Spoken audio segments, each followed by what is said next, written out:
মিশরের সোনা নিতেছো না? সবাই একটু এদিকে দেখাও। খাইতে ভালোবাসো? না এমনি ভিডিও করতেছি তো তার লাগে নিতেছি। ভিডিও করতে তার লাগে দিতেছো?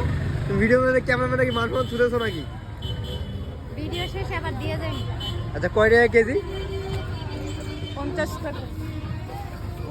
না 15 টাকা। 15 টাকা কেজি। কিলো? 5 কিলো মাছ। এটা কি ফল? এটা বাংলাদেশের মিষ্টি কুমড়া। মিষ্টি কুমড়া। এটা শসা। ভেন্ডি ভেন্ডি। এটা তো মরিচ, মিশরের মরিচ, কত বড় বড়। ক্যাপসিকাম নেওয়া হইলো। টাকা দাও। কয় টাকা দিছ? 50 টাকার নোট দিছ? ওর টাকা এখন ঘুরে দিব।